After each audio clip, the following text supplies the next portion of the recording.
kind of went overlooked as far as that. So that's just my additional comment. Thank you. Well, thanks for all you do and your team, your committees and boards and things like that. You're a driving force, so thank you. Good. We had Missouri Department of Tourism was in town today filming. I know they interviewed me, and I think Sandy is on their list. So again, I asked why they chose Washington to do, and this is a video not for the public, but is it a video specifically targeted at legislators and the folks that make the budget decisions at the state.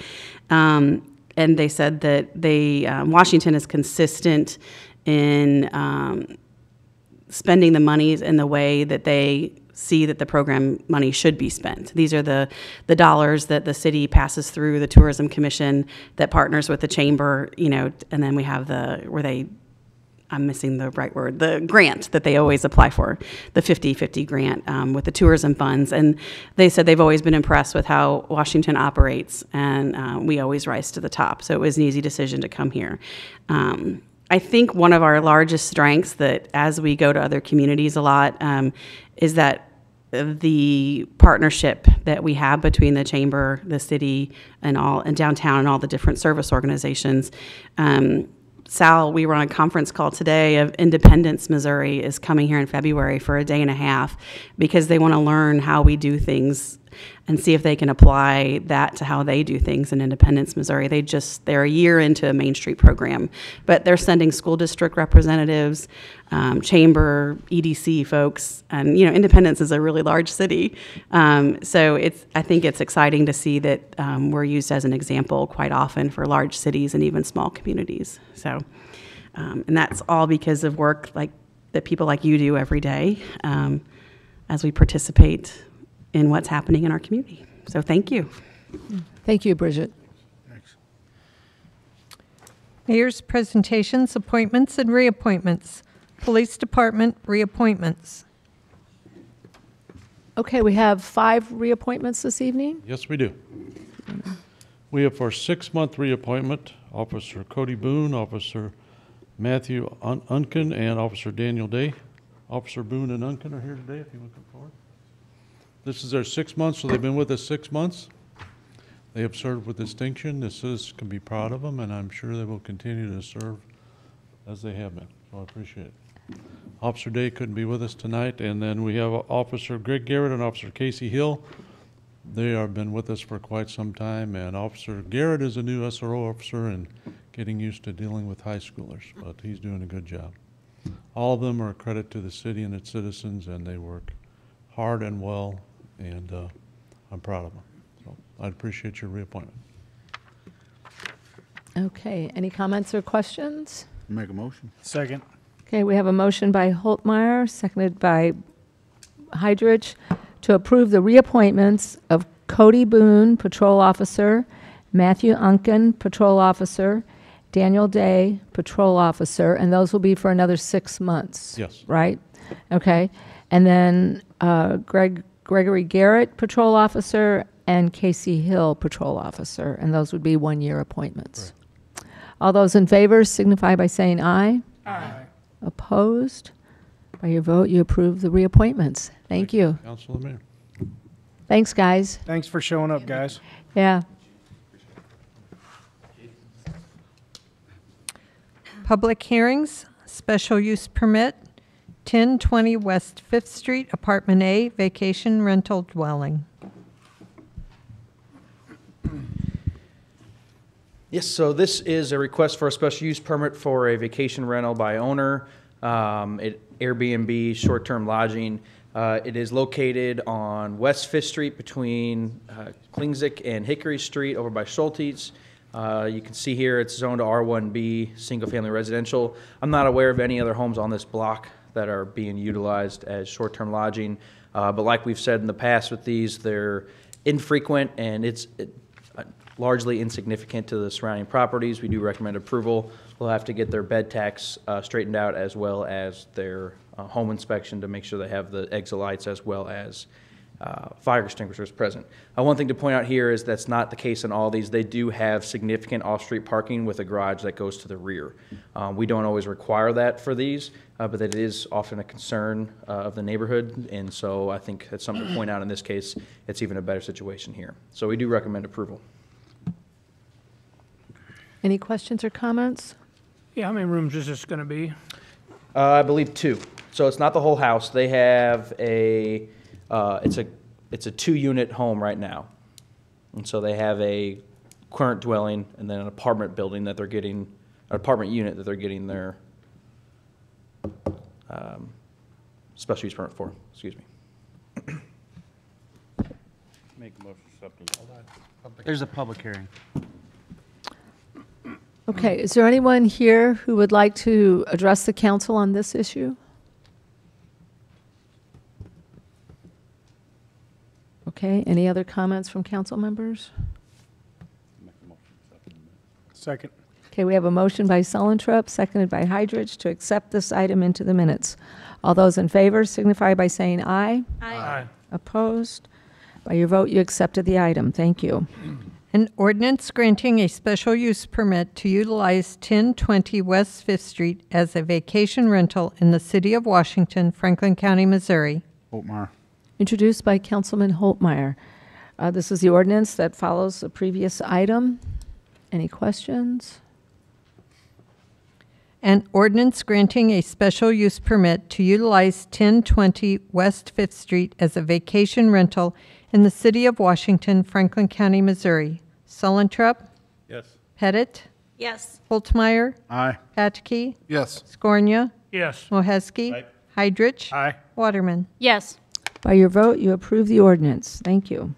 Rezone 2550 East Fifth Street from C2 General Commercial to R3 Multifamily Residential. All right, so this is a request to rezone this property. It's approximately 2.4 acres at the corner of Willows Court and East Fifth Street from C2 General Commercial to R3 Multifamily.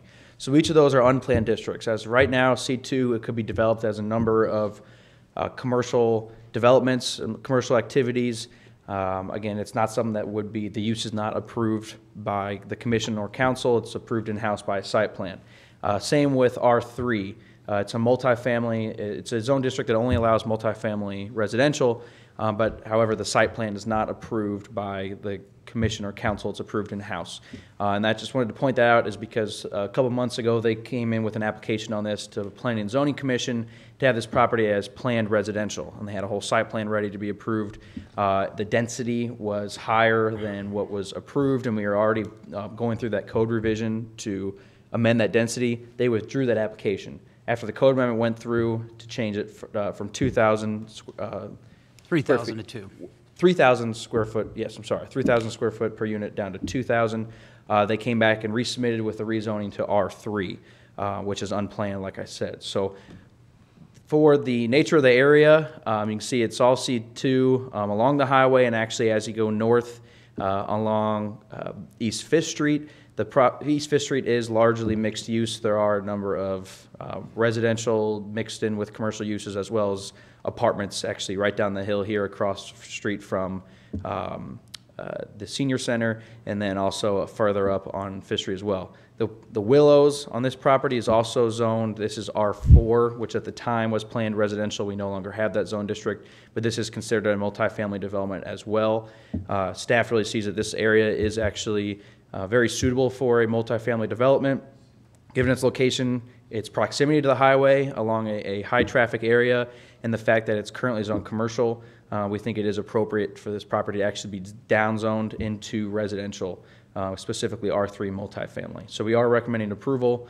We think it fits in well with the master plan, and we don't think it'll significantly detriment the surrounding property, given the fact that they will have to submit a site plan that not only shows it meets the parking requirements, they'll have to meet setback requirements, stormwater, all the normal things that any developer would have to meet will have to be met and approved in-house after the rezoning is complete.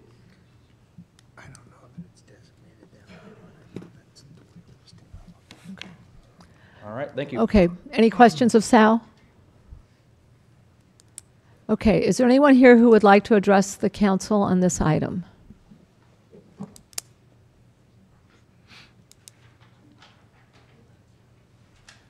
So give us your name and your address and speak into the microphone. My Thank name you. is Gene Robertson. I'm at 4041 Winterberry Court in the complex in question. My question is, would the council approve putting up a traffic count on East Fifth Street? I believe we need some information that tells you all how many cars is up and down. As you well know, there's traffic comes out of Hillerman's.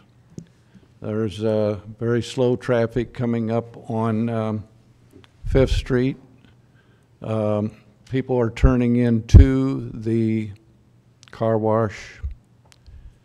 We have to look, those that are using Willows, has to look 3 different directions before we even try to attempt to get onto Fifth Street. There is presently a sign there that is obstructing our view as we approach East Fifth Street. The sign is an advertisement for the car wash. It's in a bad location. If you all question that, my recommendation is turn down on Willows and make your way out. You'll see. So, I think that's about all that I want to say right now. I know when I sat down, I wish I had asked for a few more questions. Are you requesting the traffic count now or after the development happens, or this is something that you're? I think now is a good time to let you know how much traffic is there right now. Okay. It's only going to get worse after the complex is built, in my opinion. Okay. So I don't see a delay in putting out whatever that strip of rubber is that we all cross over. And we've all done that sometime in our lives. I would think it'd be a rather easy thing to do and come up with a traffic count. Might help make your decision a little easier, unless you've already made that decision. Okay. Thank you very much. Okay, thank you. Sal, are you aware of the sign location? Am I aware of it? Oh, No. excuse me. Yeah, they were given a sign permit for that. They gave us a site plan. We didn't see at the time of any site triangle issues. If there are, our traffic committee can always review that. But yeah, they got a permit for it. I don't know the specifics of the sign turning off of Willows. I've actually turned down there 3 or 4 times and didn't notice anything, but I wasn't specifically looking for it either. So I can definitely look into that. Gene, I think you need to make a letter to the traffic committee proposing that you'd like to have something looked at as far as the sign, as long as it's not an obstruction of the people coming out of the subdivision. But according to Sal, he's up to snuff on what he's supposed to have, so traffic committee meets on the first Friday of every month. If you'd like to come to the meeting, it starts at 8 in the morning. It's over here at the police department. What date was that, sir? First Friday of Come on every back month. up, Gene. Come back up. I'm not really protesting about the sign. It's just the location right there. I Right. think it Well, could be. it still has to go through traffic. If there's a concern, the traffic committee is the appropriate. Okay, group I to can look write at a it. letter. I can attend. And yeah, they meet on the first Friday of each month That'll be, the next meeting should be November the 2nd. Okay. at 8 Super. o'clock. 8 o'clock in the morning. Okay, thank you. Mm-hmm. Thank you. The only other comment I would have is that East Fifth Street is a major roadway, obviously identified by our comprehensive plan. It is designed to take a lot of traffic, probably the most traffic other than our highway system. Correct. With regards to that, I don't know that, John, if you know the last time you guys had a traffic count there, but We had a traffic count a little further to the north, just past Old Highway 100. It's probably 2 months old. I would assume the traffic would be fairly similar just because I don't think a lot of traffic goes Old Highway 100. But a traffic study is something we can easily do in-house. I mean, we do them quite frequently, so. But my point is, I don't know that they would really necessarily play a role in affecting your decision necessarily, just due to the fact that it is a major street. It's designed to carry a lot of traffic, and I wouldn't be surprised that it does have a lot of traffic on it. So, but it's designed that way. There's a purpose for it. I would also add, I think the request is to go from C2 to R3. Typically C2, I mean, we would not know the use that would go in there, but you could see it. If somebody was to develop that today, you would actually see an uptick higher than what R3 would provide. Correct. So keep that in mind as well. Okay. Thank you. Thank you. Anyone else? Did you want? They were all so talkative at planning and zoning. Yeah. Okay. All right. Any additional comments or questions from council members?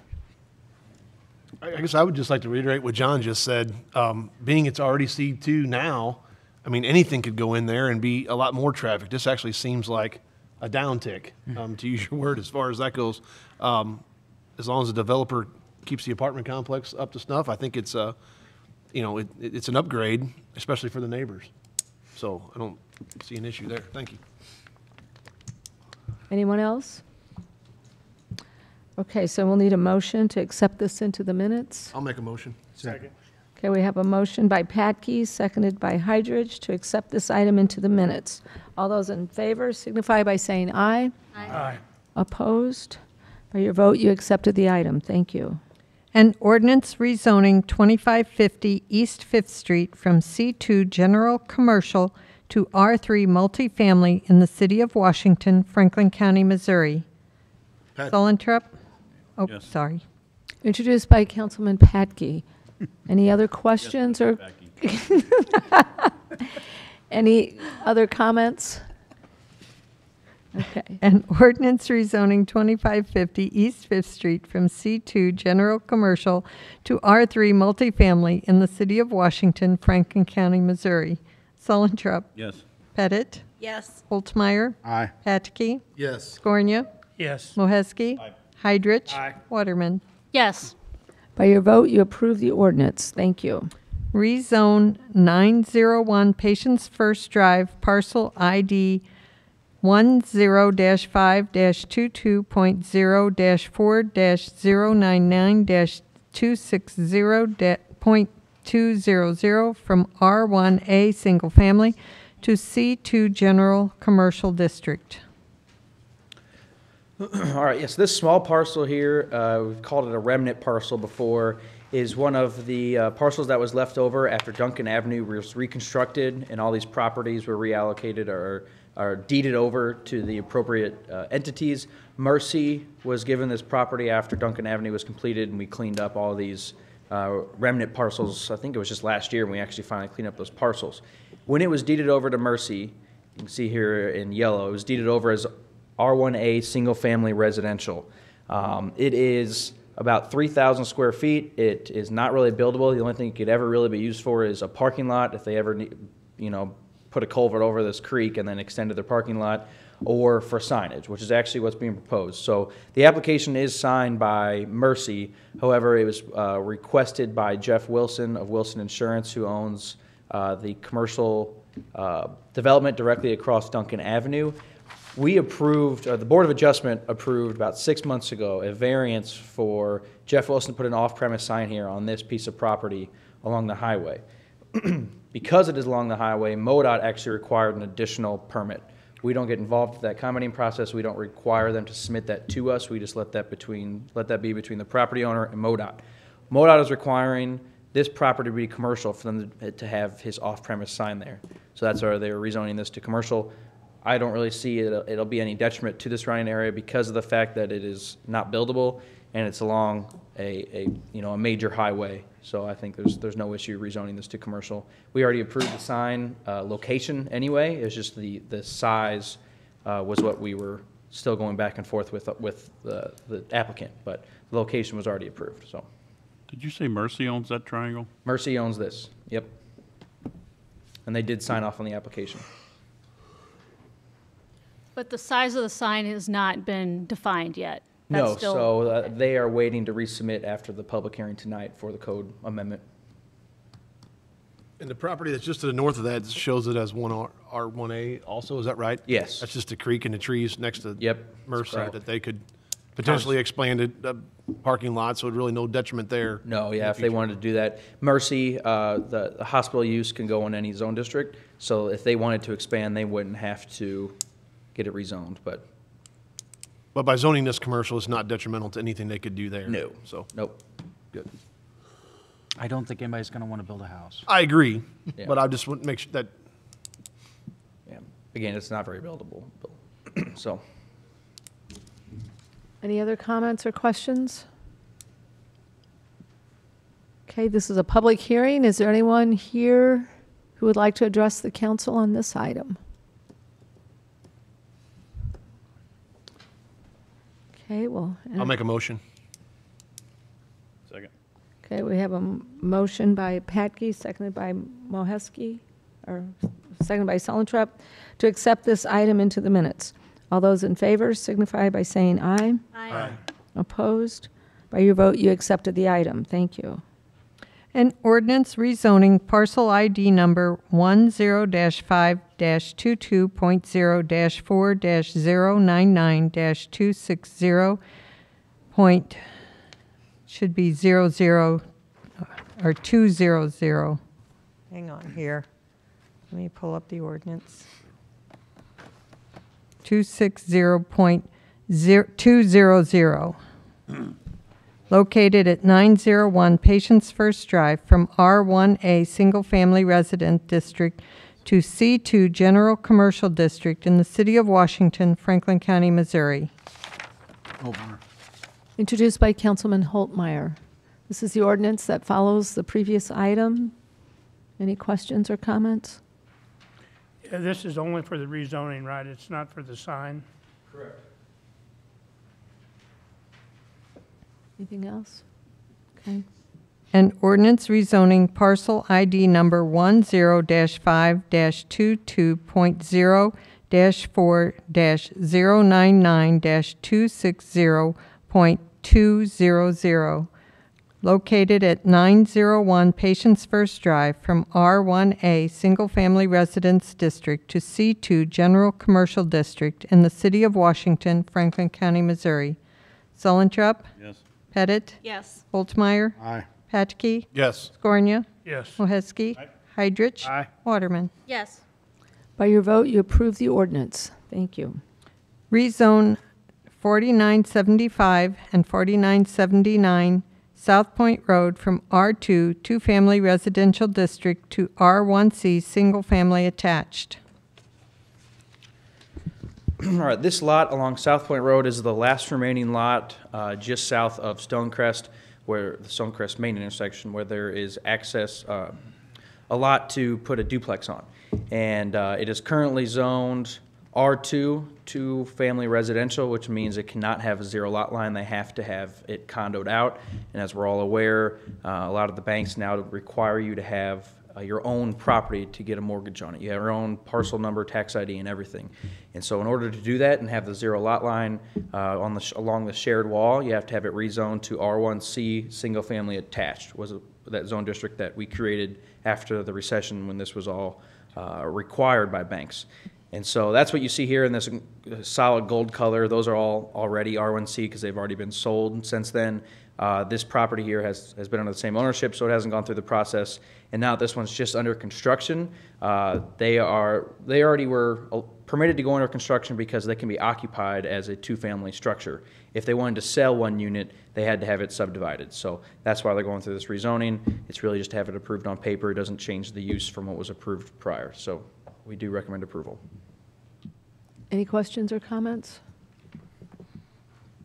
And this will come back to you next month with the preliminary plat because we didn't have that yet. So they are going to, we thought they were just getting it ready to possibly sell in the future, but they are ready to subdivide. So this will be back in November. Okay. Is there anyone here who would like to address the council on this item? Make a motion. I'll second. Okay, we have a motion by Patke, seconded by Waterman, to accept this item into the minutes. All those in favor signify by saying aye. Aye. Opposed? By your vote, you accepted the item. Thank you. An ordinance rezoning 4975 and 4979 South Point Road from R2 two-family residential to R1C single-family attached in the city of Washington, Franklin County, Missouri. Patke. Introduced by Councilman Patke. This is the ordinance that follows the previous item. Any questions or comments? An ordinance rezoning 4975 and 4979 South Point Road from R2 two-family residential to R1C single-family attached in the city of Washington, Franklin County, Missouri. Sullentrup? Yes. Pettit? Yes. Holtmeyer? Aye. Patke? Yes. Scornia? Yes. Moheski? Heidrich? Aye. Waterman. Yes. By your vote, you approve the ordinance. Thank you. Amend sections 405.085D, 405.085F, and 405.085H pertaining to electrical message display signage requirements of the Code of the City of Washington, Missouri. All right, so this is our most recent amendment to our living document here that's been changing quite a bit, which I think we anticipated when we adopted this in March of 2017 with a 400-page document. This would be happening as we had some permits come in and we maybe found some things we didn't like about it because it was a big change. But just to kind of jog your memory, prior to March of 2017, we did not have any specific requirements when it came to electronic message display boards in our sign code. So that means those big LED boards that we have on signage, we didn't have any requirements for it. It just had to match the overall requirements for signage. We added requirements to that when it came to size, height, location, and proximity to not only residential but other LED boards. They couldn't be back to back to back. You know, they had to be so many feet away from an additional LED board. There was a long discussion about, when we had this public hearing for the overall code amendment, if we should do, if we should have regulations on transitions between messages and how long a message can be on there. If you remember, we had up to 1 minute at first, and there's a lot of pushback on that. And we thought really there's no reason that they can't be transitions faster than that, and we decided to just get rid of the section in entirety to not worry about transitions. Well, in all that talk, I think it was something that, it may have been brought up, and maybe I just didn't change it, but it didn't come to fruition until we had a permit. The new code, the proposed code that was approved, had a maximum square footage for any new LED sign, whether it's along a local access street on 5th Street, 3rd Street, or whether it was on Highway 47 or 100. The maximum square footage was 18 square feet. And then the maximum height at the bottom of the sign had to be 12 feet in the air. We didn't have, for well over a year, any new permits for an electronic sign come in until we had 2 come in on the same day. And we realized both of them were well above the new code, and that every sign that had been approved, essentially, electronic message display board that we had did not meet this code. Every single sign was now grandfathered in because the new code that we had was too restrictive. And I will admit that I do think we had it too restrictive. That 18 square feet, I honestly am not sure where that number came from, or it was from our consultant, but I don't know what study that did.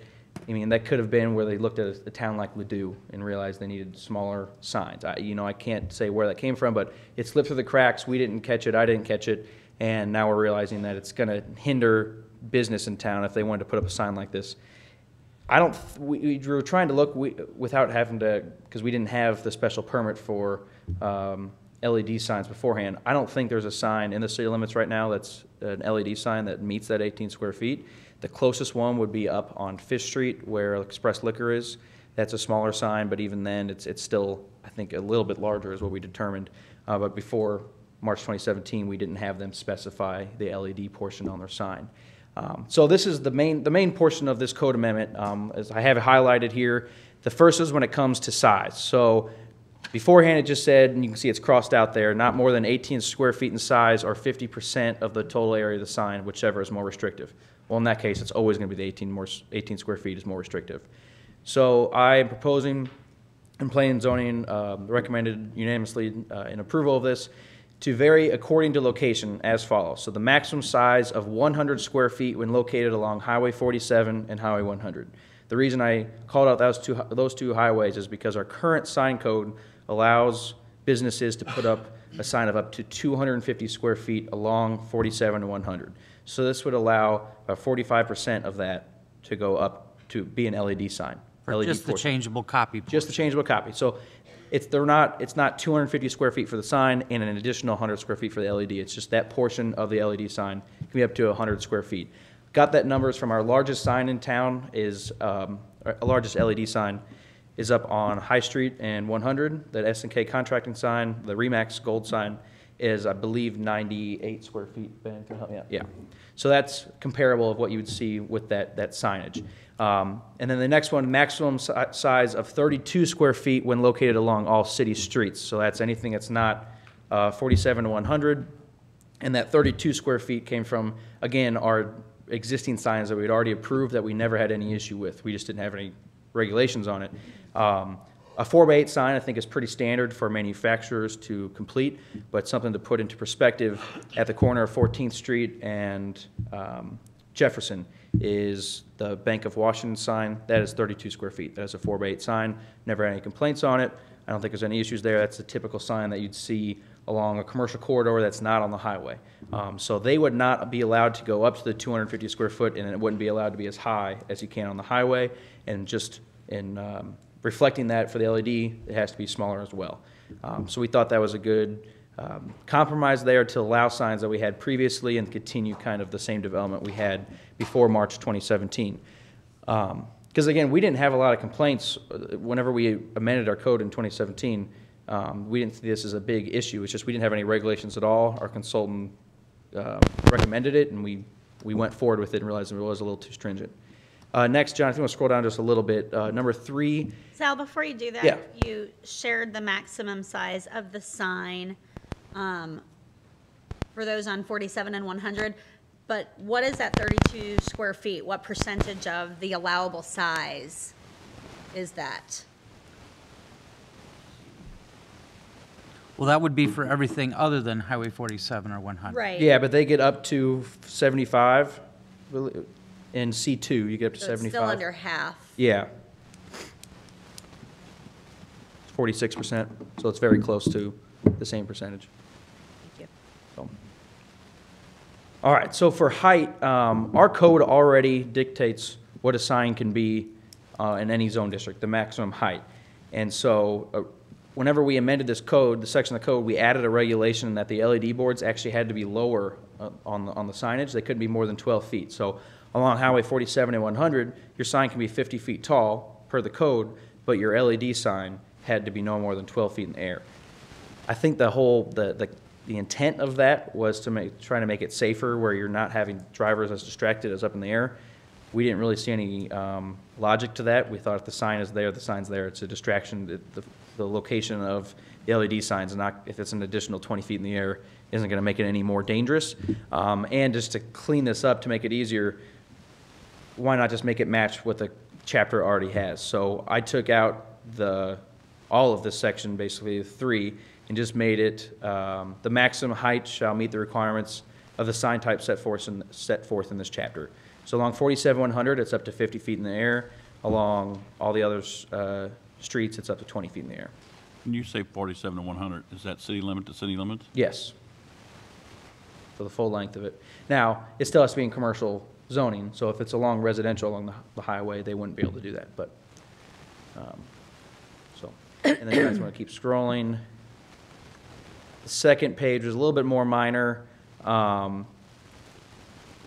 We had this section on electronic message display signs and how bright they had to be. It has, during the nighttime, the maximum of 300 nits, and during the daytime was 5,000 nits. To be honest, we don't even have the equipment currently to measure this, and there was we did some research, and Ben Ziegler was actually able to send us some articles that it really comes, every reading you do depends on your surroundings, you know, how much light is also coming right next door, how far away you are whenever you do the reading, and we thought it was a little too subjective to have these on here, and not really enforceable, because if we didn't have the equipment, we don't necessarily have a staff member that goes out and does these during the day and during at nighttime. And we already were requiring people who were getting sign permit to submit the specs on these signs to make sure they had auto dimming from day to night. And so we just changed that, took out any of the specifications for the nits, and that the maximum illumination during nighttime hours may only be 10% of the maximum illumination during daytime. So that means they can't have that, because they have to have it much brighter during the day so you can see it in the sunlight. They can't keep that all the way through, because it's going to be blinding while you're driving. It has to get down to only 10% of that. And they just have to show that on the specs that auto dimming has that capability to be dimmed. And we did defer to Ben Ziegler, and said most of these manufactured signs now have that capability in their computer system, that they'd be able to submit that very easily with their building permit. I did add a caveat because of the fact that that 10% could be a different reading, 10% of whatever this sign manufacturer does for the measurement versus what the other sign manufacturer has as a measurement. Caveat, City Council has the authority to determine a sign a safety hazard and require the brightness to be adjusted. So I feel like that's a good catch-all. If it is an issue and we have an argument, we're saying, hey, it meets the 10%. Well, if, say, our traffic committee writes a recommendation saying that it is a hazard, the council has the authority then to make it be adjusted. But couldn't we also, when they have to submit those specs, couldn't we have some sort of outline on those specs that the sign can only have this maximum amount of brightness? Because that could be measured. We could. It could just be in the documents that they have.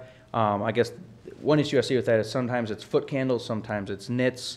You don't know exactly what measurement they're going to have, and at the end of the day, do we have the enforcement tool to then go and make Well, I know, sure but I'm that- talking about in the action. approval stage, because the approval stage, I mean, you could have a 10% dimming on one sign, and it's going to be entirely different than a 10% dimming on another sign.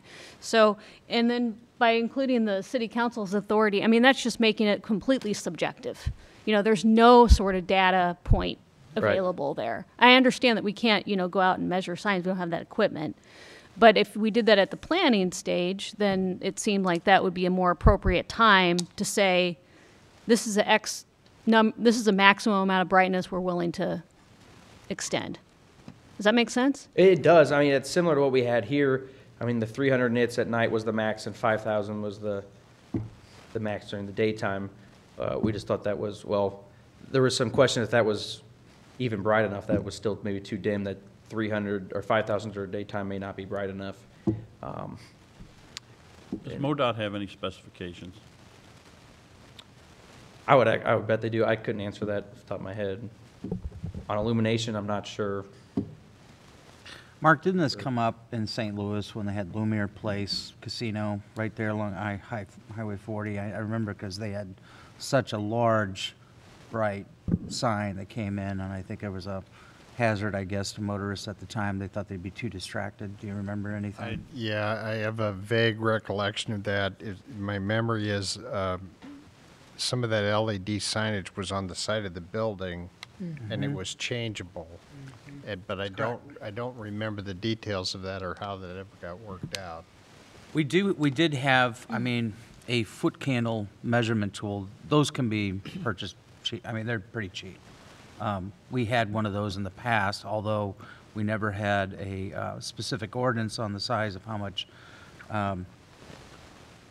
light could bleed over onto to the neighboring properties or whatever. But we did run across some situations where we thought about that there may be some requirements in a special use permit.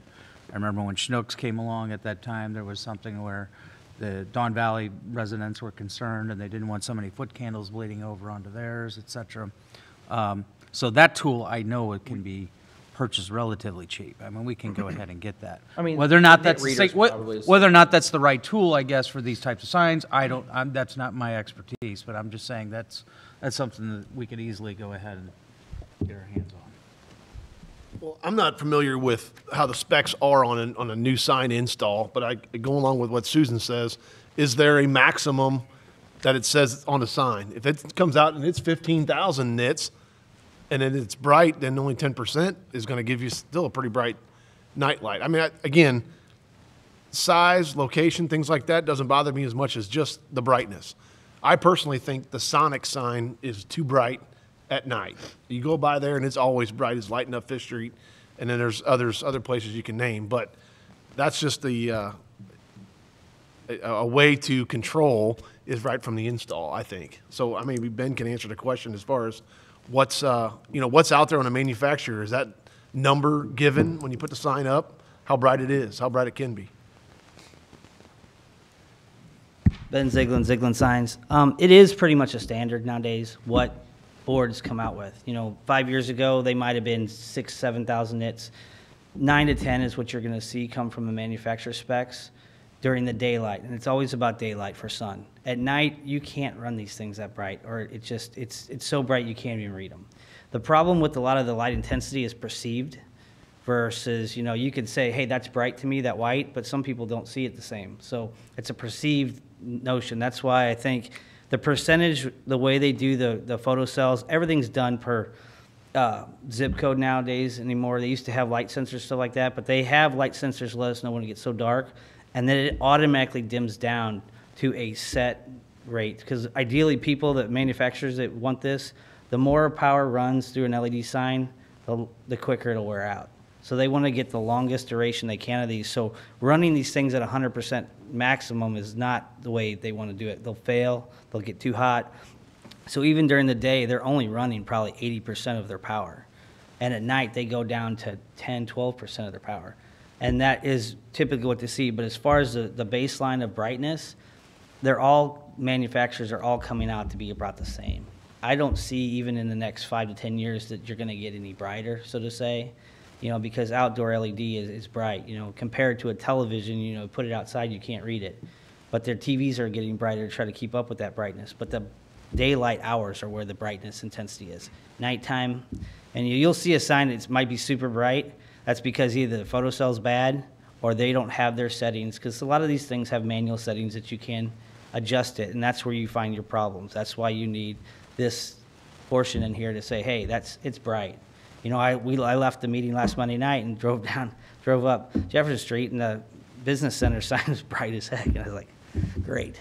And that was a bad photocell that we just replaced this week. So it was like one of those type of things, color, all those things, visually, perception of brightness. So, I mean, you could run a green and it might not look that bright, but if you run a white, it might look brighter. But it's really the same color. Ben, doesn't it also matter what distance the sign is meant to be read at? Doesn't that brightness kind of differ based on that as well? They talked about the height, and they talked about, the casino that you were talking about. I mean, that St. Louis, that started something so big a long time ago by Lumiere doing that. I mean, they paid for that sign. That sign broke every code allowance there was, but they put it up anyway because of, this. And they're paying for it now. I mean, but that changed a lot of things. And there has been, Texas A&M did a huge research study on safety with the brightness and intensity of LED signs. And the big key words of those two is not brightness, it's intensity. Because brightness isn't so much, it's the intensity that the LEDs produce. They can have the same lumens, but one might be a sharper, clearer LED versus the other one might be a little fuzzier, and it just optically changes your visual of that. So it's the intensity side of things. That red sign on Fifth Street, it's intense, it's low, it's right in your visual angle. LEDs have angles, so the closer you are looking at that, the brighter or more intense it's going to be. The higher up it is, the angle you're looking down, the less intensity is. So having it lower is actually more intense. Not brighter, but more intense.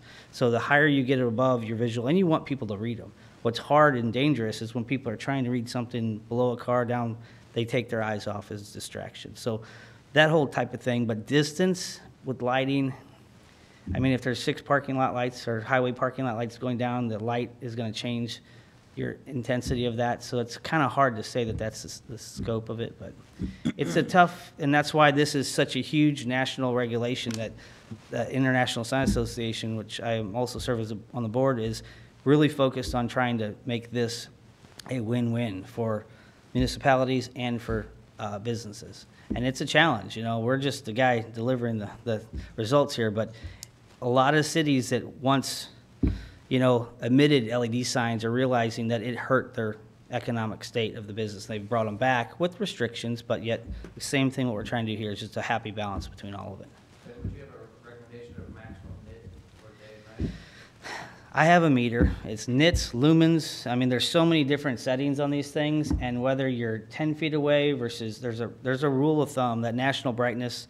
I forget what's even called. It's something that they put together that helps municipalities and people judge and measure this stuff, and it is a setup, and it is a few $1,000s and stuff like that. But every spot and every location is different based upon surrounding lighting, and most municipalities that have tried it said it's not worth it. It's just, this is what tells you, the eye. If it's bright and it bothers you and people complain about it, it's probably too bright. You know, if it's balanced, it looks good, and you can read it, and it draws your attention a little bit, it's good. You know, so I think what boils down to it is this smart technology. They're going to make it, because if it hurts everybody's eyes and makes it look bad, it's not going to help anybody. It's going to distract people. It's going to cause whatever it might cause, and nobody wants that. So I think the whole goal is to try to have some caveat here to where you can say, hey, for that one time that guy didn't get it fixed or likes it bright all the time, you got to draw the line somewhere, you know. So as far as putting a number on it, I don't think you really could say that. I mean, because I could tell you, you know, I mean, signs that are running out during the day are running 9,000 nits, and you have 5,000 nits. But no sign is too bright during the day that's going to say that's too bright. Now, at night, they're probably, it all depends, because you can have, you know, a nit is one thing, but the visual intensity of it looks brighter. You know, what graphic they have that has bright colors looks brighter, but it's actually the same nits. So it's hard to put a number to that. But you said that most of them being manufactured nowadays are somewhere in the 9 to 10 range. 9 is probably pushing it. I mean, there's a few people that claim to be 10, but they're really 8 to 9 is probably your norm. That's what people strive for daylight nits. And, you know, and that's what you need to have to be able to, with direct sunlight on it. I mean, it washes them out. You can't see it if it's anything less than that, so to say. Daylight's not our issue, it's the Right. at night. Exactly. So, but if you set that the specifications have to be X number, you know, 8,000 during the day, and then you dim it, you have a standard. You know that this is what it's going to be. It's going to be 10% of that. Most brightness settings are never touched by the consumer. Right. Never. Most people don't know how to change it. They'll have to call, and I've never changed it in 22 years. Manufactured. The only time that we have to address that if that photosense cell fails and it's super bright. We just had a Heritage Bank has been running in the dim mode for a percentage. It's electronic mistake. It's been running in a dim mode for probably, I don't know, 6-8 months. And we've tried software stuff. The manufacturer came out and actually fixed it now to where it's set back to the original standards where it was. Because the key is to automatically do it, so nobody has to go. We don't want people messing with it.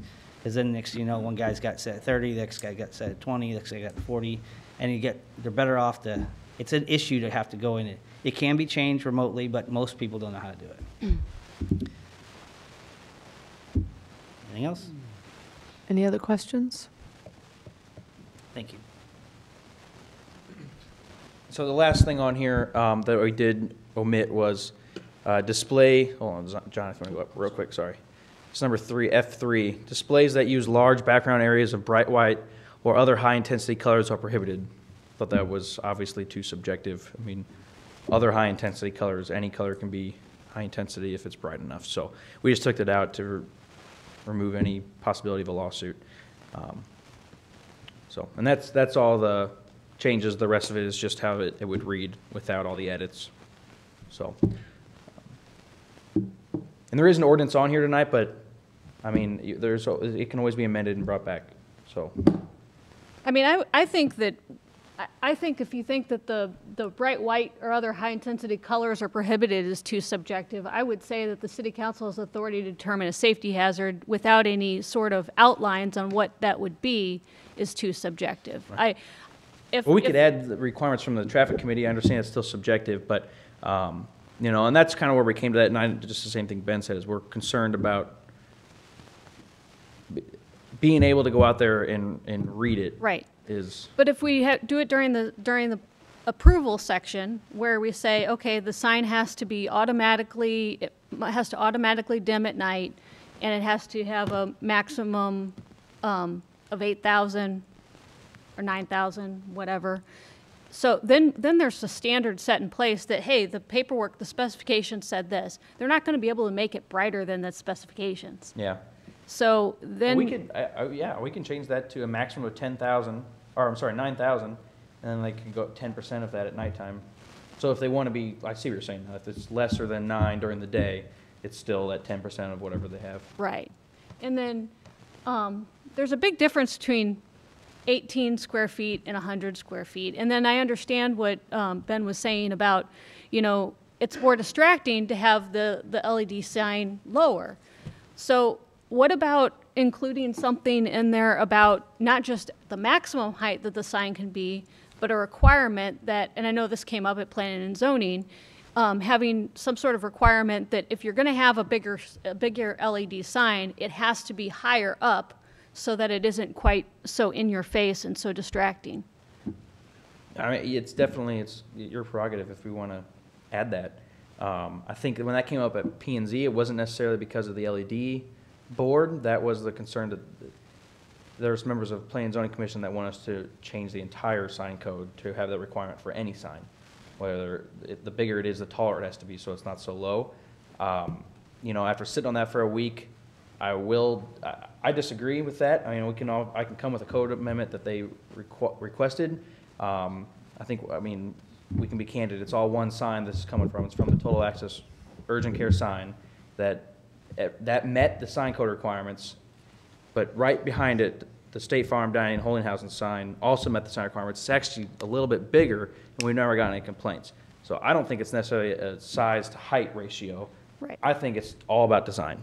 I understand there's a design element to it, but her sign is also higher than that sign is. Isn't it? I mean, the because ground of is higher, but it's because actually of geography, right? Yes, the topography makes it higher, but no, the sign itself is actually a monument sign. Right, but since the geography is different and the road is lower than it is there, the elevation change, it's higher in view from Right. people on the road. But I think I don't know how we could amend the code to have different height requirements based on topography. You couldn't. So, I would rather, if we're going to tackle that, I would rather tackle it from a design perspective than a height to size ratio. And I think that's where it needs to be. I think 12 is a pretty good number to start with, but you know, Washington's not flat. Right. So Right. You're always going to have different. You have to take all that in consideration. I think that's where it's got to be done. Right. So I think the 12 is good. I think we just got to, you know, have something here that, like you said. Well, yeah, Prove we're that. actually removing the 12 to go to just match the other requirement. Right. So, because if you're on the side of the highway and there's a big ravine there, well, the bottom of your pole is going to be much lower, you know, than what your neighbor's sign right up the street. So, Right. if it was 12 feet. So, but I mean, there could be an amendment to this ordinance even tonight where I could change this to a maximum of 9,000. And do we know what the units would be on that? Would it be nits units, or what is the typical units used on most sign specifications? Nits is what I've seen. Nits and foot candles is what I've seen. I've heard of lumens. I didn't see any other codes that use that. I think we just would need to pick one, and there's got to be conversions available. I mean, Do you want to do further research, or I think as opposed to just redoing it on the fly here? What I would suggest, if you do want to make some changes, Sal can come back to you next week at the admin ops, modify the ordinance, and then bring it back on the first Monday in Pretty good the way November. it is. That's obviously. You like it the way it is? I don't think the nits and all that's going to make that big of a difference. I mean, I don't know. I agree. So you'd be okay to vote on it I'm okay tonight? with the way it is now. Susan would, I mean, and I know it's still You be. guys want to rework it some other way and come back, you know, however you want to do it later down the road, that's fine, but Anyone else? I'm not disappointed the way it is. I just offer that it's not a problem until it is. I mean, and then if you have no criteria, you have nothing to evaluate it against. So, yeah, it seems fine until one day it's not. Then we've got nothing. No Well, I will change. say a lot of our traffic issues, and John, correct me if I'm wrong here, but a lot of our traffic issues aren't a problem until they are. And a traffic committee evaluates it at that time.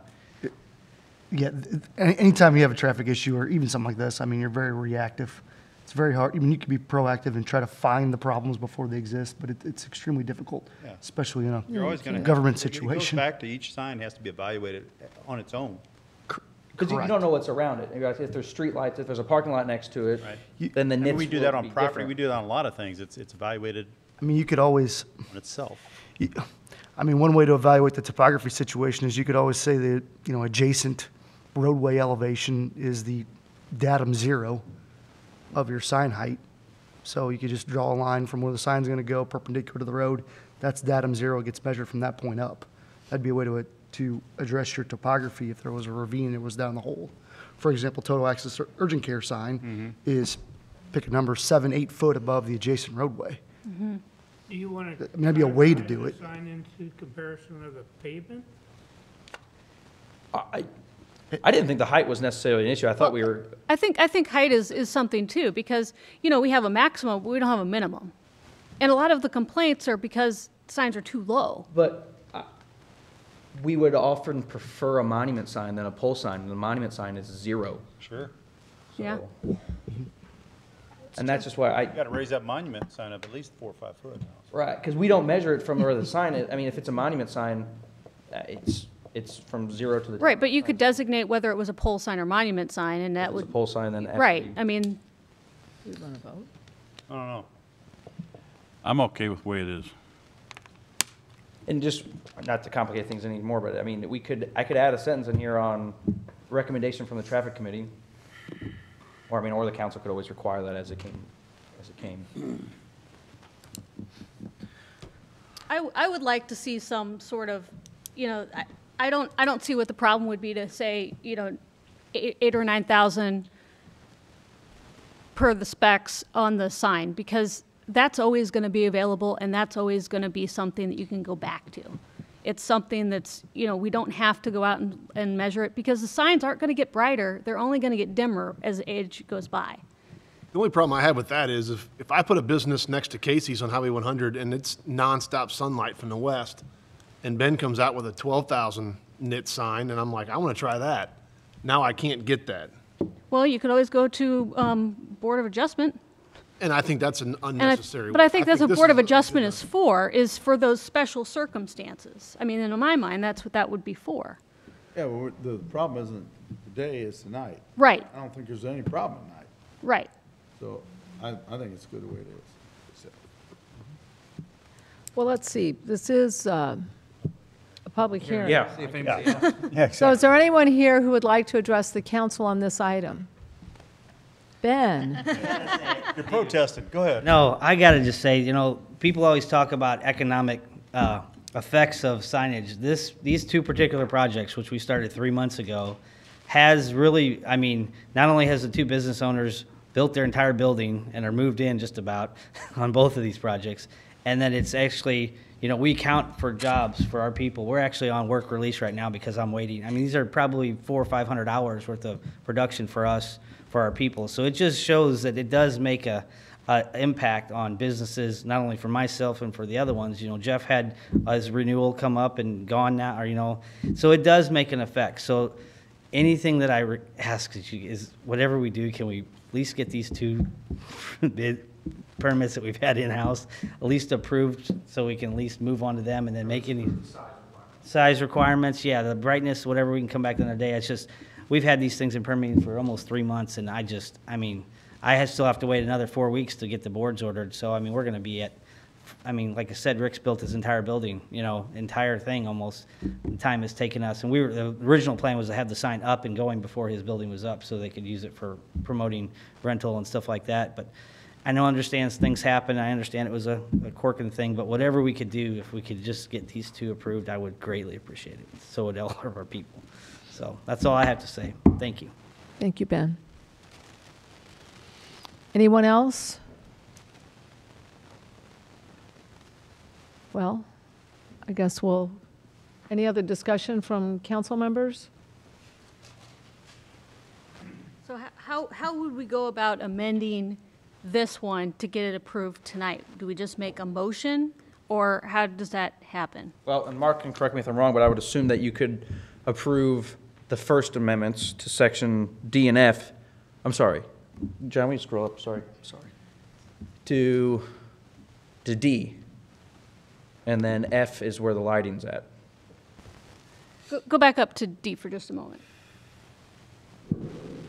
That D is the size and height. Right.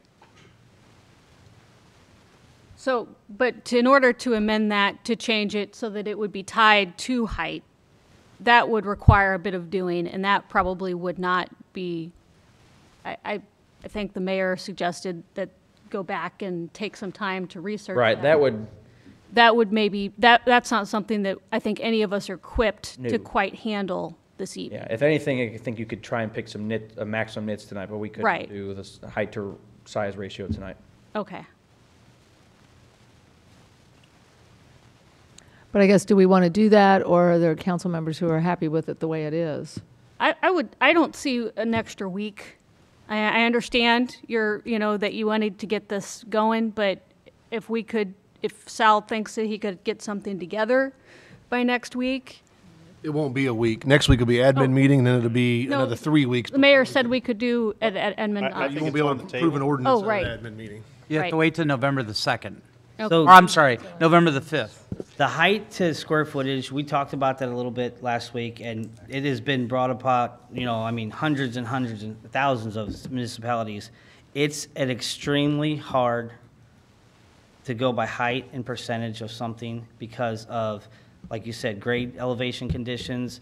I mean, you tell people you can't have a pole sign, they'll make it a monument sign that looks like a pole sign. I mean, they'll find ways around it by the book, and it's a very difficult, it's been, from what I've seen in the past in different municipalities, like I've sat on a few committees that deal with this, people have tried it, and I even went back to the board and asked them about that percentage of square footage versus height. The metrics are so tough. I mean, people have spent months and months and months to try to figure something out, and it never was something that had so many different layers and levels, and it was so complex, nobody would mess with it. So it got very hard to do anything with it. So most people have so that's the only reason I bring that up, is because it would be extremely hard to come up with something like that because of height. You say, okay, you can only have it this high with this particular sign. Well, this hurts this guy that's down here, this guy's up here, and it just becomes trying to control things that it's a moving train to try to address, and we just have seen it in the past, and the only reason I bring that up is it's going to be extremely difficult to find, I think, a medium to that. I think it was a good idea, and the research I did and found and talked to people about it says it sounds good, but it's extremely hard to put together. And, Sal even thought about it. Well, we have this on the counter. What now? Well, I just want to, and I can try and put together a ratio that I think would attempt to meet the intent that we're trying to talk about, but my personal recommendation, professional recommendation would be that at the end of the day, it's all about design. And no matter what, if you try and get a good ratio into the code, it's going to be so case by case that if we're going to try and tackle that, we may as well tackle it with architectural guidelines. Yep.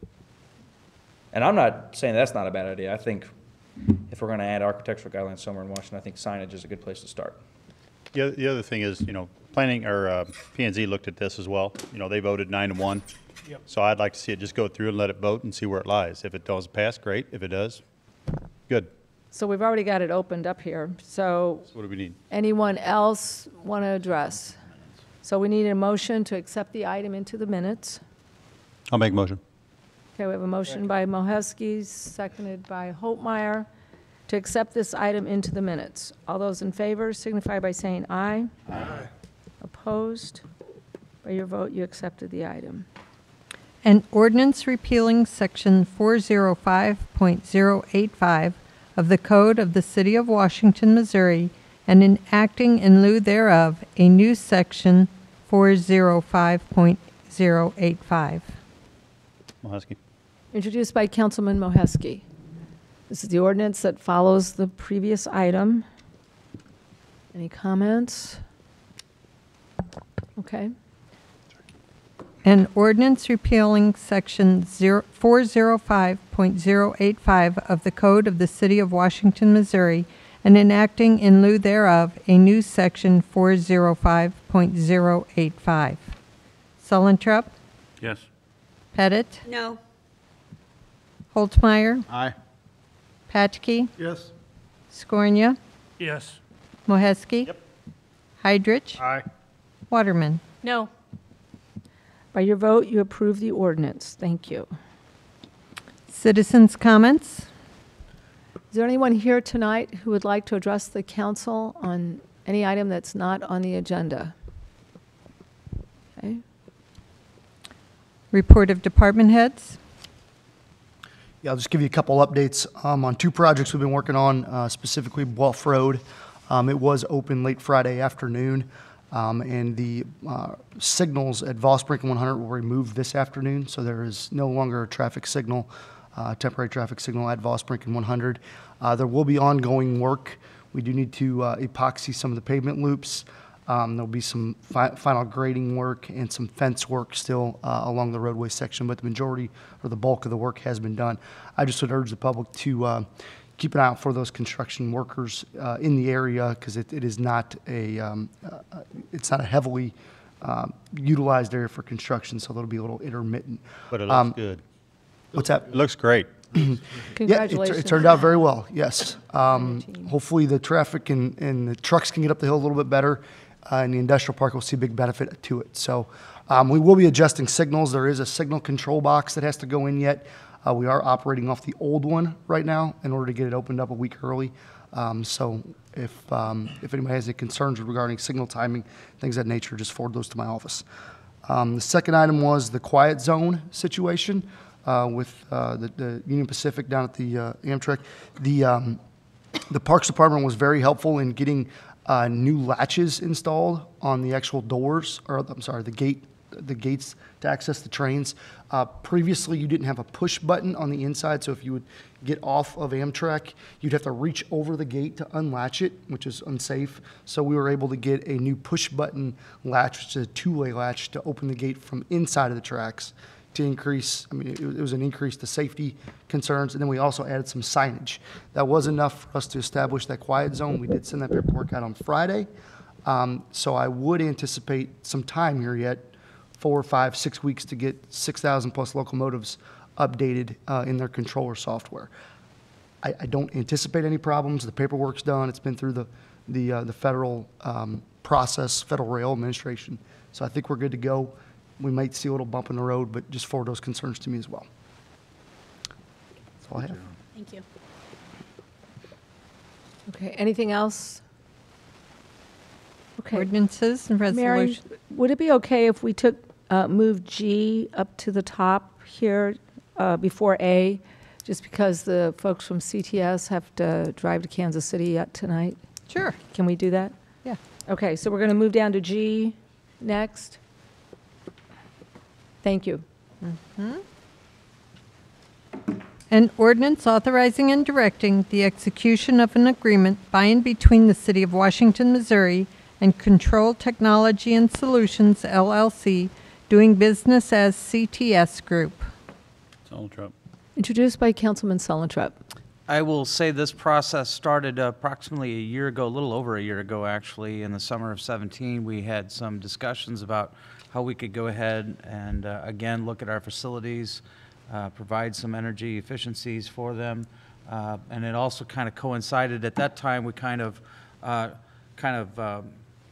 suppressed the enthusiasm, if you will, until we were able to go ahead and move forward with our capital improvement sales tax. That was something that was going to be, that we were going to need to go ahead and have passed.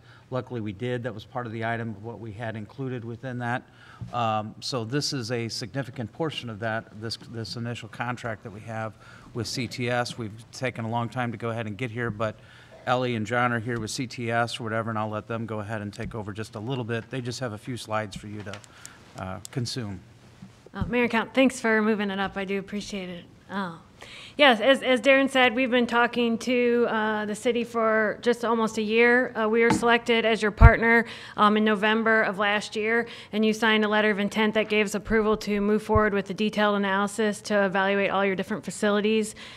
We came back and presented those options to staff back in March prior to the election, so that they knew kind of what, some of the list of improvements that you might be looking at if the sales tax were to be extended. And then we presented to the council back in June for you to consider project. What we did is we went ahead, after discussions with staff, we kind of broken this up into what we have is like a phase 1 base project, and then we have kind of pushed off some other potential projects that we evaluated, like at the auditorium and the pool building and things of that nature, to future potential work after determining what you guys are going to end up doing with the pool. So our base project, the reason that we're requesting approval for this project now is because we did apply for and receive pre-approval for rebates for Ameren for the lighting portion of this project, which does require, they were changing their rebate program for next year. So we as Darren, we probably the day before it was due, like, oh, we need to get this in now so we can maximize it. So we got that in. We have received pre-approval, but we do have to get the lighting completed before the end of the year in order to get that rebate. So that's why we're asking for approval of the base project tonight. The phase 1 project that we're recommending for approval tonight is basically the same one that we presented back in June as the base project. The only thing that's changed is we actually did add some additional work for HVAC in this building, particularly because of problems that you've had in this room as it relates to HVAC. So we actually have added to replace all of the fan terminal boxes and the variable volume boxes up in the ceilings to improve the comfort and control throughout the building. And those systems actually are not tied to the control system that you have right now.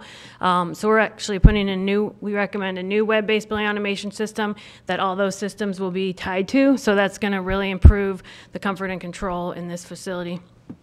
The big thing is the lighting is all LED in all your buildings, as well as the Phoenix Center Street. And what's really exciting about that for us is that lighting, I always say, is there some things you do just for the sake of the payback, which is really why we're looking at the lighting, the LED. And then there are some things that you have to do anyway. And so what's really nice is this lighting has helped us fund these other more capital intensive projects like the HVAC upgrades here and the window replacements here. So those savings are actually paying for all of the project. So the project cost is $642,000. Those rebates that I talked about of $20,000. The first year energy savings are $23,457. First year ops and maintenance savings is $17,200. And so the savings over 15 years, which is what the legislation allows for, is $789,000. So there is actually bringing some positive cash flow back to the city on this project. So we're pretty excited about that. We also did include some upgrades to the fire station's HVAC systems that are at the end of their useful life. One of the things that I know, Susan, one of the things that we brought up last time is solar.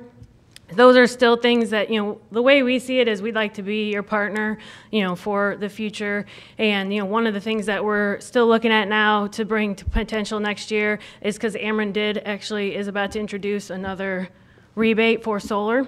And we actually just purchased a company that has an expertise in solar, so that might be something or plan on that being something that we'll be evaluating and bringing forward down the road, as well as like the auditorium work and things like that for future consideration. But we think that this is the best project right now to tackle all your needs. The window replacement, I should also mention, this window behind you, the majority of the windows is actually in the old part of the building, but this glass block window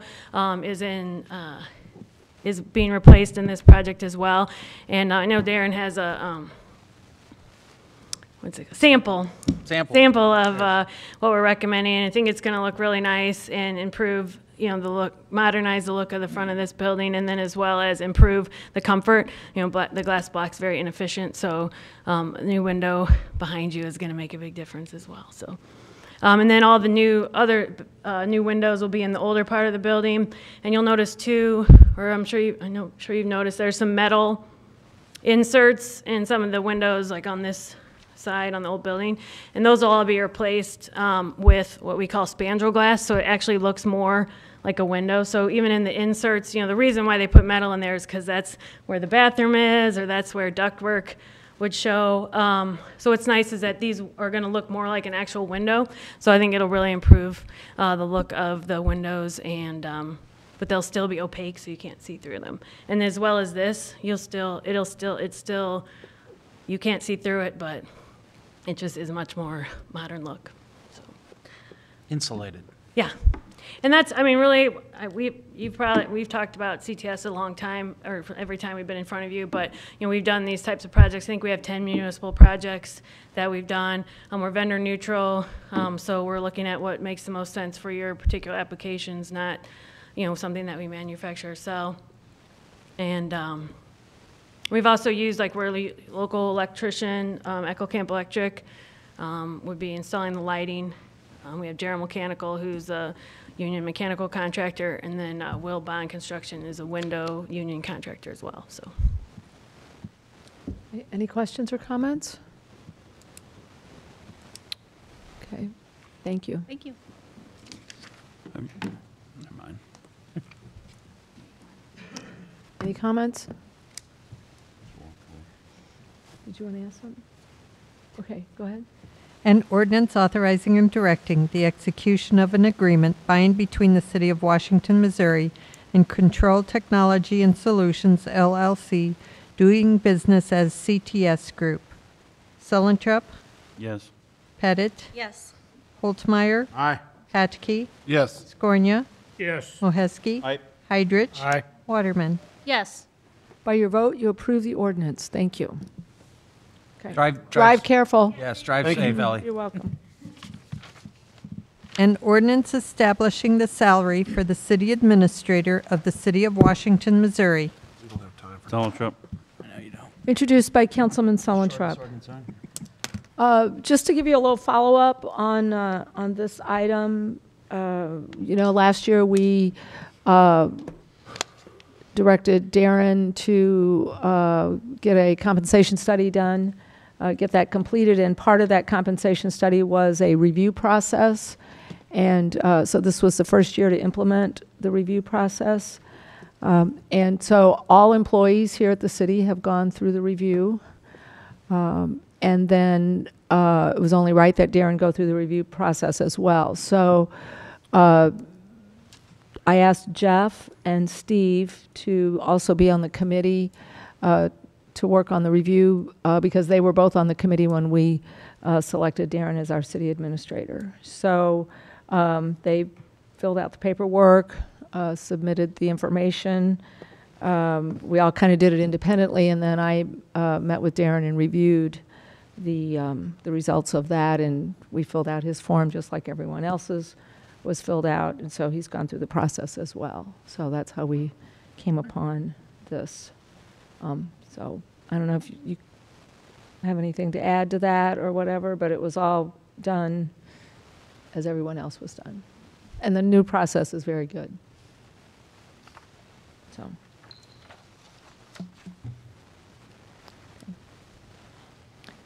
An ordinance establishing the salary for the city administrator of the City of Washington, Missouri. Sullentrup, Yes. Pettit, Yes. Holtmeyer, Aye. Patke, Yes. Skornia, Yes. Moheski, Aye. Heidrich, Aye. Waterman. Yes. By your vote, you approve the ordinance. Thank you. An ordinance establishing the rate of compensation of the city councilor for the City of Washington, Missouri. Holtmeyer. Introduced by Councilman Holtmeyer. Okay. This was brought at Mark's request to take a look at the fees or whatever. The last time the fees were raised were back in 2012, so it's been 6 years. And this is the established rate. I think that he's also, I believe, charging the Franklin County as well. So, Any questions or comments? An ordinance establishing the rate of compensation for the city councilor of the City of Washington, Missouri. Sullentrup, Yes. Pettit, Yes. Holtmeyer, Aye. Patke, Yes. Skornia, Yes. Moheski, Yes. Heidrich, Aye. Waterman. Yes. I don't know which was later delay, yours or mine, so I just. By your vote, you approve the ordinance. Thank you. An ordinance authorizing and directing the execution of a quitclaim deed by and between the City of Washington, Missouri and the Washington, Missouri Redevelopment Corporation. Sullentrup. Holtmeyer.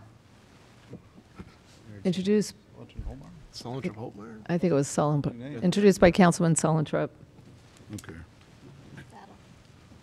This is what we need to go ahead and quitclaim over to, as you know, with Melton and their impending new construction over there on the 41 acres. The property has to be transferred back from 353 back to the City of Washington in order to be eligible for the Chapter 100 tax abatement. Okay. Any questions or comments?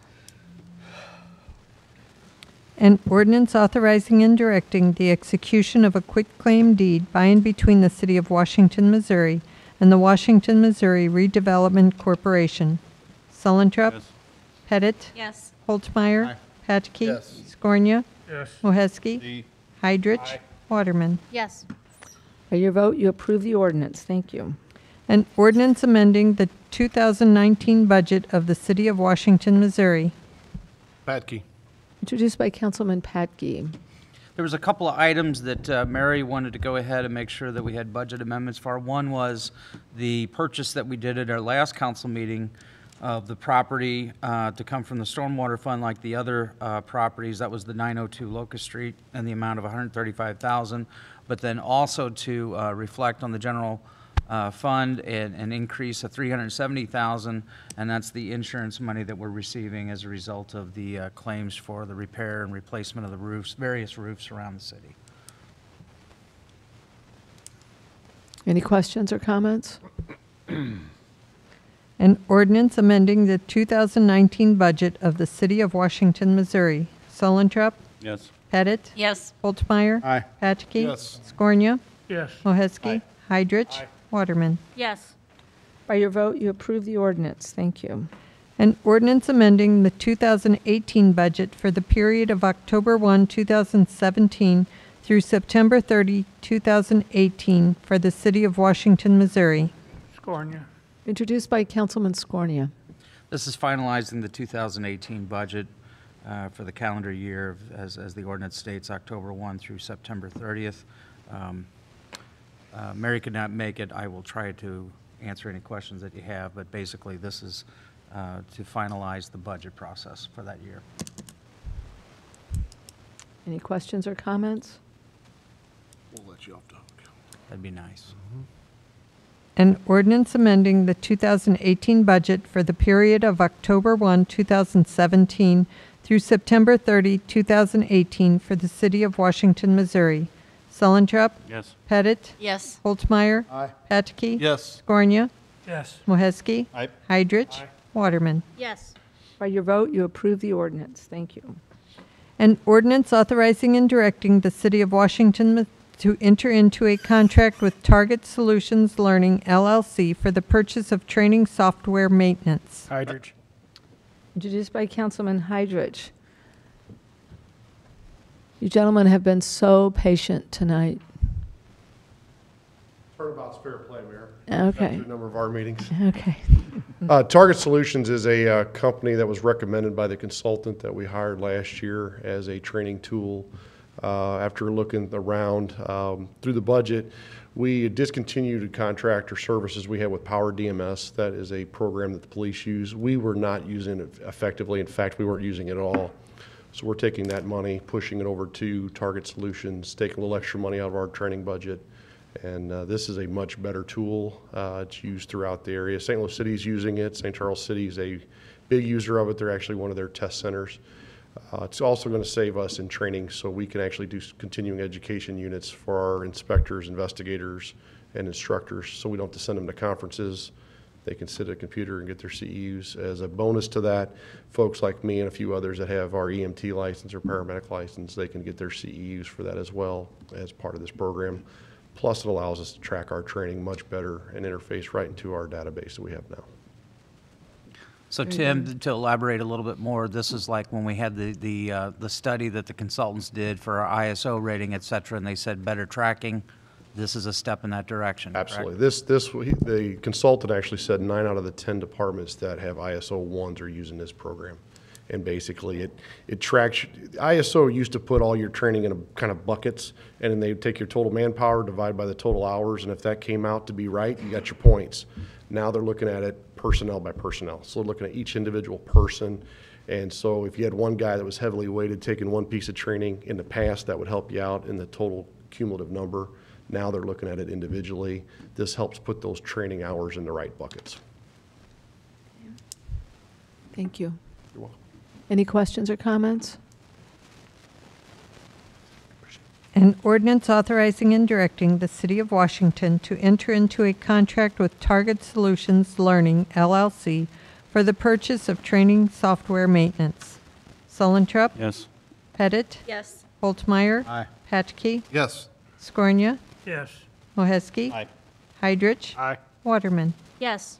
By your vote, you approve the ordinance. Thank you. Commission, committee, and board reports. An ordinance approving the final plat of Stonecrest subdivision, Plat 14, Phase 1, in the City of Washington, Franklin County, Missouri.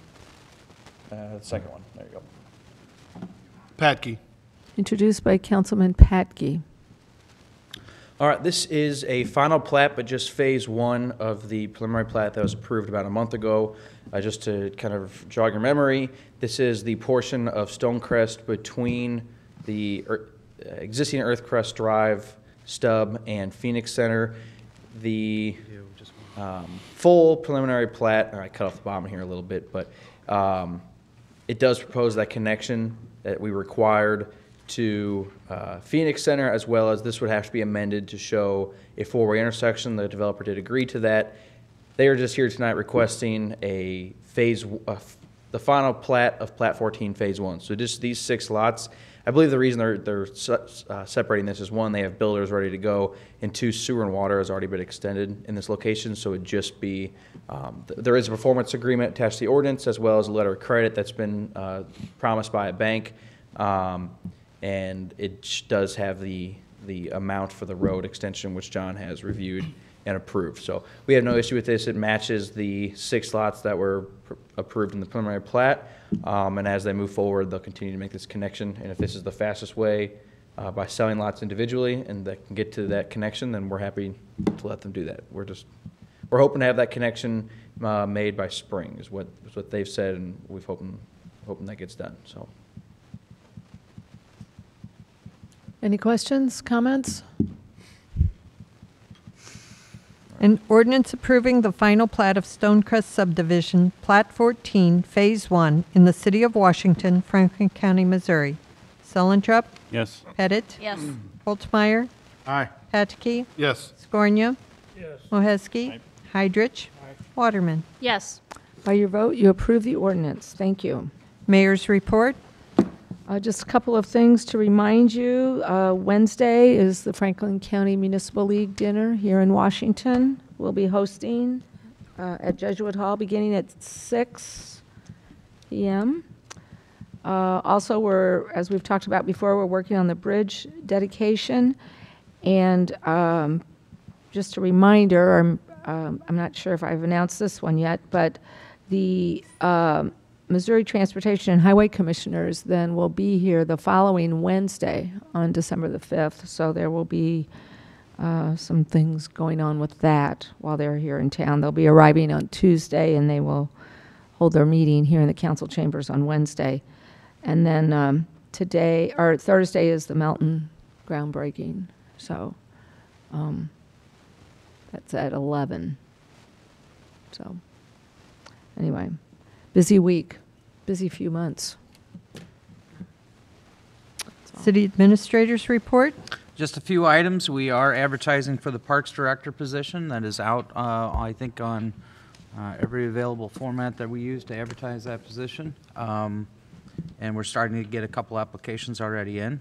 I don't think there's a deadline on that. It's open until filled. Our goal is to hopefully have enough applications in to where we can go ahead and review those by the end of this month. The committee that we've set up to go ahead for the interviews will go ahead and sort through those, figure out how many we would wish to go ahead and do initial interviews with, set those interviews up in the first part of November, and then by the end of November, hopefully, come to a consensus, and we'll see if a new person can fill that position sometime in December. That's the optimal route that we hope to go down. Secondly, the city website. Sal went out or put an advertisement out for requests for proposals to redo our website. We did have that budgeted within this budget year. As most of you probably know, our website is long overdue for a makeup or a makeover, if you will. The two proposals, however, that we received, in the meantime, we had a third entity that kind of came along that initially was not interested in it. We told the two proposals, we've identified them and told them that the city is intending to go ahead and reject those proposals at this time. But we did have now Wash PC, which has not in the past indicated that they wanted to go ahead and do website. They've came up and did it on their own hours to go ahead and give us kind of a new or a site for us to go ahead and take a preview of. Our staff that meets to review those is very happy with that, with the proposal of what they've come up with so far. And so we will likely go ahead and have that proposal to you at the admin ops meeting next Monday night, and then hopefully have an ordinance in place by November. So why do we reject the other two?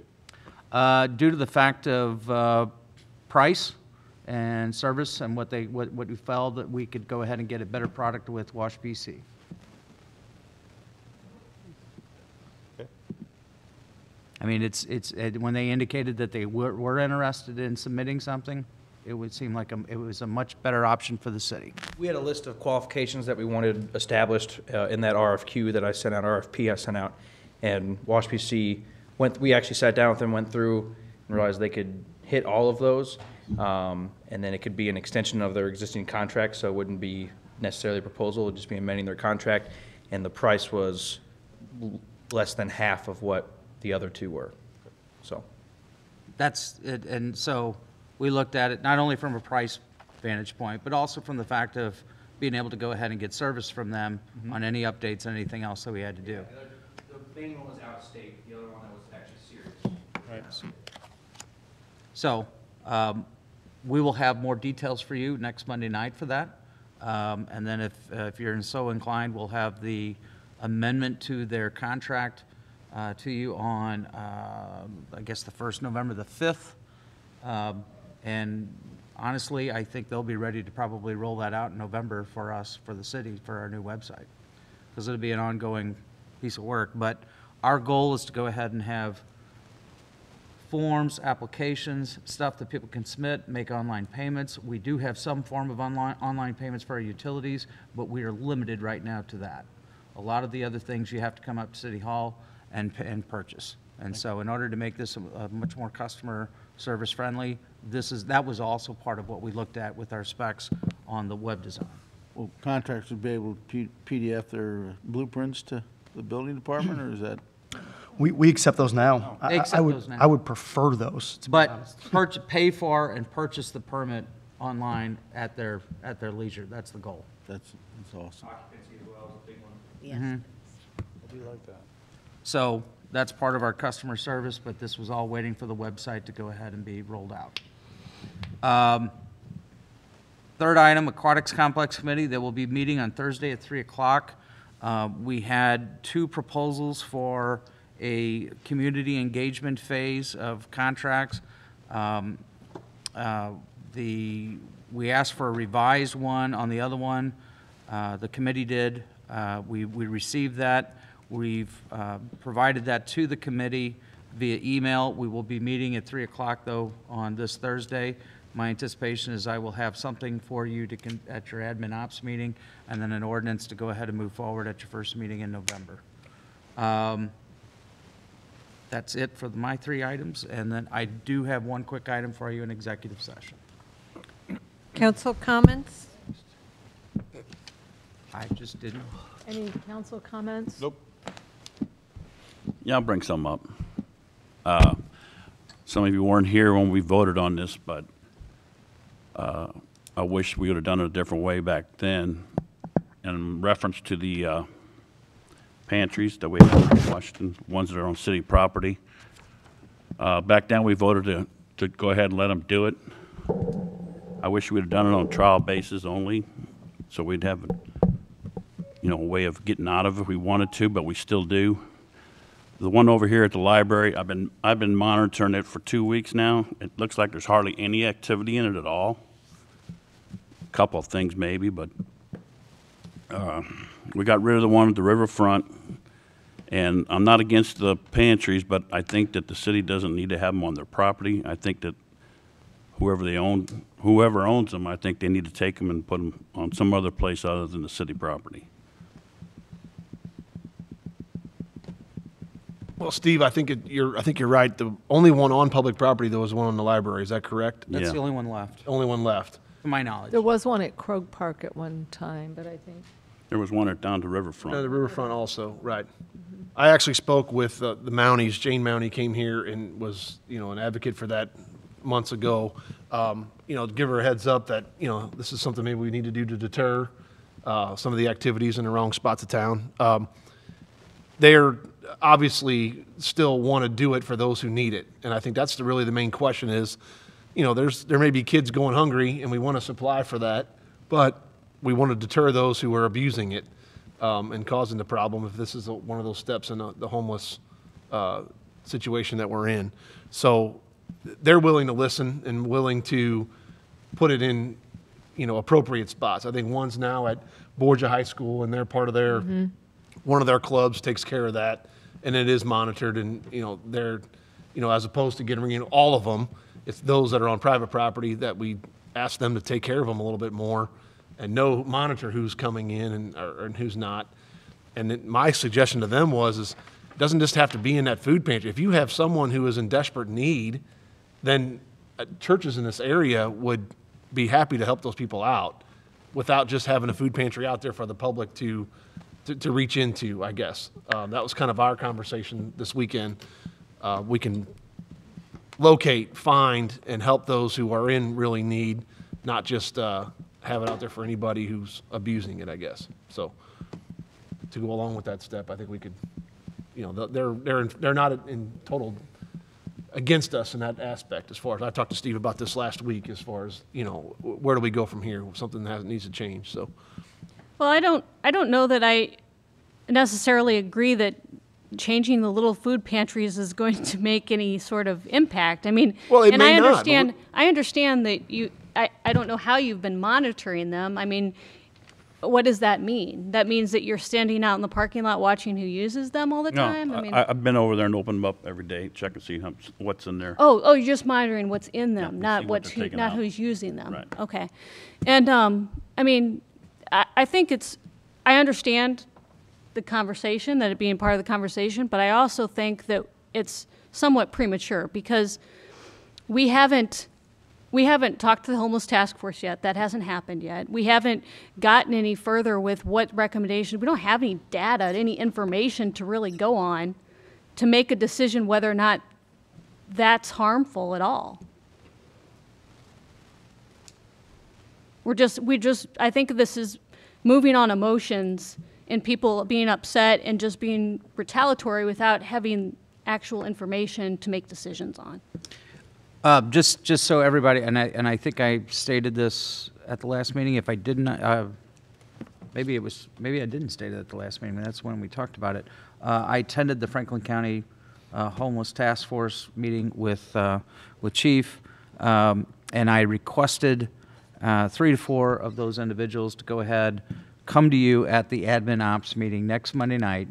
To go ahead and give you an education. It was an education for me. I can only imagine to be an education for you as well as to what services all of these different agencies try to provide for the homeless that are in the Franklin County area. So I anticipate they will be here next Monday to go ahead and do that, and that's what Susan was alluding to. I just wanted to clarify that they will be here hopefully next Monday. So who is Franklin County Homeless Task Force? It is a compilation of all different vigils from different organizations and churches working towards administering to the homeless and finding solutions for taking care of their problems. Housing, clothing, food, medical issues, just all kinds of things. So it's not directed by, It's like, not commissioners of directed by Franklin one County? agency. It's a group of us working together to find how we can deal and help the homeless. And we're getting some things done. They can explain it to you more. We're getting more access to housing through state programs. That's coming up. We've always been able to feed the homeless, clothe them, find a place for them to wash their clothes or get them a shower or something, and temporarily house them when the conditions outside are extreme.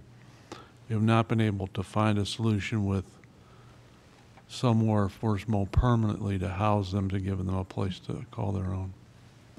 And then we talk about projects. There are other communities that have, well, you've read the paper, you know that Union and St. Clair and Pacific and all of us have the same homeless problem. And there are various communities that go about it different ways, on hiring the homeless to clean the streets and giving them some employment. And there are individuals in this community that give the homeless chances, and they give them jobs, and some of them are still working in those jobs, and some of them choose not to. So you'll always have those homeless that don't want help, but you have a lot of them. Mothers living out of cars with children, teens couch hopping, they call it, from home to home, that would accept help. And some of those individuals with mental issues and that who need help, that maybe we can work with organizations and hospitals and rehab centers to get them the help they need. So the goal in the homeless task force is to bring the homeless up out of where they're at in Franklin County. And concerning the food pantries, I've had someone who deals with the homeless say Washington has started something that has gone to other communities. When they saw what we were doing here, they started it in their communities. Unless you think it's all bad. It's like Washington likes to be an example. We've been an example to other communities, and they've started them in other communities. Do some people abuse it? Oh, yes. And usually it's the same individuals, you could probably name them, that we have to deal with. So Chief, is that the only one that's left? There's one at the cities, I believe. I don't think there is one in Krog Park. I'd have to check, but Okay. one by the library, but YMCA. the YMCA, I At think. the Peace Lutheran Church. East Lutheran Church, I'd have to check. I think the Borgia High School has one. Is there still one at the Pregnancy Assistance Center? There was Yes. We one talked down about there. this. Yes, there is. Okay. Yes. And the major problem in the community is a small group of homeless that have become a nuisance, and those are the same homeless that don't want any help. And they're chronic in their alcoholism or whatever it is. Well, if the task force has agreed to come to the meeting next week, then that's fine. I was unaware that situation was going to happen. I just didn't want to sit here and let another 2 weeks go by and us sit and do nothing, or start to have a conversation about it. The only my intent. Yeah, the only concern I would sit there and say is without getting into the discussion about the need for those pantries, is just the location of the library, just making sure that it does not deter what we're actually there to do. We're there for a public library. And I sincerely hope that it does not deter our patrons from visiting if there are some situations where they may feel uncomfortable, and we have had some complaints with regards to that. And so that's what I'm always looking out for, is what are our patrons that use the library and how they feel. So nothing against the food pantries in general. It's just, is that the appropriate spot to go ahead maybe and necessarily have one? So that's what kind of came under the radar, or was looked at. But there are a lot of homeless people that use the library. Correct. Because they Yes, there need, are. because it's a place where they can use the internet to. That's you know, correct. We So certainly- it's, And some of them use it as a shelter because they have nothing else. And we had talked about moving this food pantry in front of the police department. Right. Which, if there was a place that you wanted to keep on public property, et cetera, that we would, we would much rather see it probably over at the police department, over in front of there, which is a short distance from the library, that they could go ahead and get access to. It sounds like a better idea. Do And we want to wait to hear what the Yeah. task force says? Let's wait to Yeah, hear what the it's not task gonna hurt force. for 2 weeks. Let's Right. wait to hear what the task force, I'm sure we will learn things that evening. And then we can make a decision after that. How does that sound? Good idea. Okay. Anything else? I have one more thing. John, I know I've never mentioned this to you before, and I don't know if anybody's ever noticed it, but when you go down Jefferson Street here, is there some way we could take a look at the Waterworks building and find out if it's sinking in the left corner? Has anybody noticed it? Looks like it's going down. It's always like that. It's been brought, It's getting worse, I'm just telling you. I haven't observed it getting worse. It's been brought to my attention. I just think that the southwest corner is sinking. Never by a structural engineer, though, but by, it's been brought to my attention. Yeah. We could easily, 15 eyes are saying the left corner is sinking. we could, I mean, we could easily just do a visual inspection of it. We could also take some surveying shots in-house. I mean, we could monitor this every 3 months without any issues, so we'll I set just up. noticed that over the last 5 years, I'm going, man, every year it just seems like my head keeps going like this, you know? Probably you. Maybe Maybe you're like. maybe your left leg's getting shorter. Well, you look at it and tell me what you think. That was the. No, we'll take a look at it. We could set a benchmark on there and we could Okay. monitor it. Thanks. Anything else? Let's hear. I don't have City- anything else. City Attorney's Report. Public vote on whether or not to hold a closed meeting to discuss personnel, legal, and real estate matters pursuant to Section 610.021 RSMO 2000. Sullentrup? Yes. Pettit? Yes. Holtmeyer? Aye. Hatchke? Yes. Scornia? Mohesky? Hydrich? Waterman? yes. Okay,